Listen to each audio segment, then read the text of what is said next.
Idiots. That's what you think when you watch them.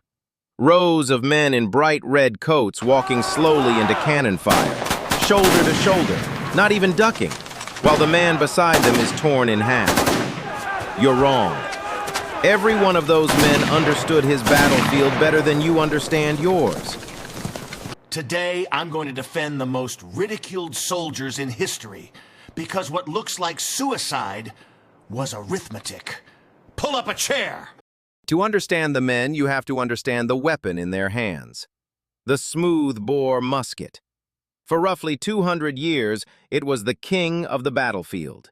And by modern standards, it was almost useless at aiming. Here is the problem. The musket ball was a smooth sphere, smaller than the barrel it was fired from. When you pulled the trigger, the ball didn't travel straight. It rattled down the inside of the barrel and flew out at whatever angle it happened to bounce last. Take a fine Napoleonic musket, clamp it in a vise, a grip far steadier than any human hand. Fire it at a target 100 meters away. Even then, the best you might hope for is a group about 1.5 meters wide. And that's a good result. In the field, it was worse. A man is only about 0.5 meter wide, which means even a perfectly aimed musket would simply miss a single individual at that range, more often than not. This is the fact that explains everything. The musket was not a weapon for hitting a man. It was a weapon for hitting a crowd. And it's exactly why soldiers held their fire until the enemy was close. 50 meters, sometimes as little as 30. Not out of bravery, out of arithmetic. At that range, even a weapon this crude would reliably strike someone in a packed formation. Soldiers knew their muskets couldn't aim. Many didn't even bother trimming the little tail of lead left over from casting their own musket balls. Why would they? Perfecting the shape of a ball you can't aim is a hobby for optimists. So if the weapon cannot aim, how do you win a battle with it? You stop thinking about the single shot, and you start thinking about the wall of lead. One musket, firing at a man 100 meters away, will almost certainly miss. But 500 muskets, fired at the same moment at a block of men, that is not a gunshot. That is a scythe. The answer to an inaccurate weapon was not better aim. It was more muskets, packed as tightly as humanly possible, firing together. This is the logic that built those formations everyone mocks. If success comes from the density of fire on each meter of ground, then you pack your men shoulder to shoulder, and you drill them endlessly to do one thing supremely well. Not aim. Fire fast, and fire together.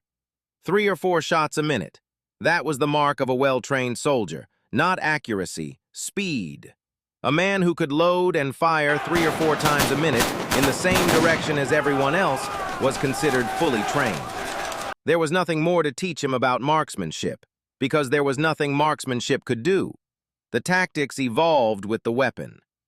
In the 17th century, when reloading was painfully slow, infantry stood in deep blocks, many ranks deep. The front rank fired, then filed to the back to reload while the next rank stepped up. A rotating mill of gunfire, keeping a steady stream of shot going down range while each man took the long time he needed to reload. Choreography, so the killing never paused. The cavalry had their own version, the caracole. Ride up, fire, wheel away. Repeat. It looked clever. A pistol is a poor substitute for a galloping horse. They abandoned it. But as muskets got faster to load, the deep blocks thinned out. By Napoleon's day, infantry fought in just 3 ranks, the front kneeling, the 2 behind firing over them in staggered rhythm. The entire front of the unit wrapped in smoke, spitting lead continuously. This was the most efficient killing machine of its time, and it only worked if the men stood close enough to touch. Now here is the part the films never explain, the part that makes the whole thing make sense, because a fair question remains.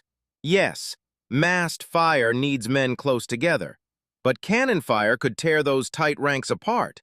So why not spread out, even a little, to survive the artillery? One word: cavalry. On every battlefield of this era waited thousands of horsemen. Cuirassiers in armor, lancers, dragoons, hussars, mounted on powerful horses, drilled to perfection, waiting for one thing: a target they could ride down. And the target they prayed for was loose, scattered infantry. A soldier standing in the open with spacing around him against charging cavalry is already dead. The horses don't even need the riders to swing a blade. They simply trample everything flat and ride on. Scattered infantry against cavalry isn't a battle, it's a harvest. There was exactly one defense, packed together, shoulder to shoulder, bristling with bayonets, into a solid square or line so dense the horses refused to charge into it. Because a horse will not throw itself into a solid wall, even a wall made of men. So you see the trap. Spread out, cavalry rides you down. Packed tight, cannon tears you apart. Two ways to die. They chose the one they might survive. This was the brutal arithmetic of the age. Spreading out to dodge cannonballs only invited the cavalry to annihilate you before you could reform. Standing tight meant taking the artillery and living. And when cavalry was used well, it was devastating. At the Battle of Preußisch Eylau in 1807, Napoleon ordered a single-massed cavalry charge, 10,700 horsemen under Marshal Murat, straight into the Russian center. One of the largest cavalry charges in history. It broke the Russian line almost on impact. That was the threat every foot soldier of the era lived under. That is why you did not dare to spread out. They didn't stand shoulder to shoulder because they were stupid. They stood shoulder to shoulder because the alternative was worse. Which brings us to the other thing that makes modern people laugh: the uniforms. Bright red, royal blue, brilliant green, gold braid, towering hats you could see from a mile away. To us, it looks insane. Why dress your soldiers to be seen? But it comes from exactly the same logic as everything else. The technology of the battlefield demanded it. Start with the smoke. Black powder didn't just push the ball, it produced enormous clouds of thick white smoke. Within minutes of the first volley, a battlefield vanished into fog. You could barely see 30 meters. In that fog, how do you tell friend from enemy? How does a general find his own regiments? Color. Bright, distinct, unmistakable color was the only way to identify units through the smoke. Put a man in camouflage on that battlefield, you haven't made him safe. You've made him invisible to his own side. He'll be shot by his friends if he can find them at all. Then there was command itself. There were no radios, no way to give an order except by being seen. A general commanded with his eyes, watching the colored masses of his army move across the field. That regiment is holding, that flank is breaking, that block of red is exactly where it should be. The uniforms were how an army could be read at a glance, and the tall hats? They made men look taller, more terrifying as they advanced. They helped tell units apart, and a wall of identical bright color moving in perfect silence was a psychological weapon in itself, terrifying to face, a source of pride and cohesion for the men inside it. And remember the lesson of the muskets. When you are standing in a massed block, trading volley fire, hiding is pointless.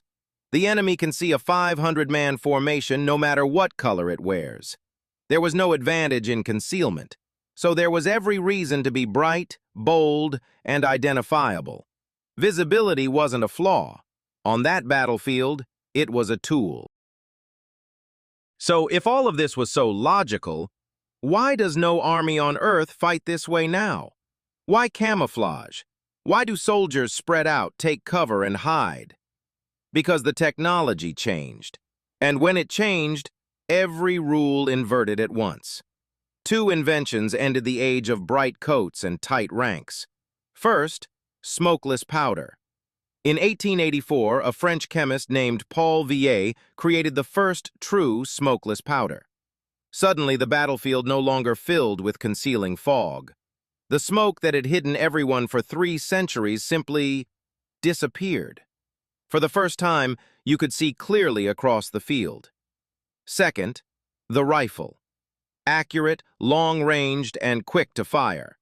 Where a smoothbore musket could barely reach a man at 100 meters, a rifle could kill him at 200 or 300, reliably, again and again. Put those two together, and the entire logic of war flipped. Being seen no longer helped your side find you.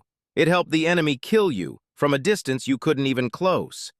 Standing shoulder to shoulder no longer concentrated your fire. It just gave the enemy a denser target for weapons that now never missed. Overnight, every virtue became a fatal flaw. Bright color, now a death sentence. Tight ranks, now mass suicide. Visibility, now the thing that got you killed. So armies did the only rational thing. They abandoned all of it. Out went the red and blue and gold. In came khaki, field gray, drab green, camouflage. Out went the shoulder-to-shoulder line. In came spreading out, taking cover and hiding. I wonder what they'd think of us. We're all just standing in the formation our weapons demand. We simply can't see it while we're standing in it.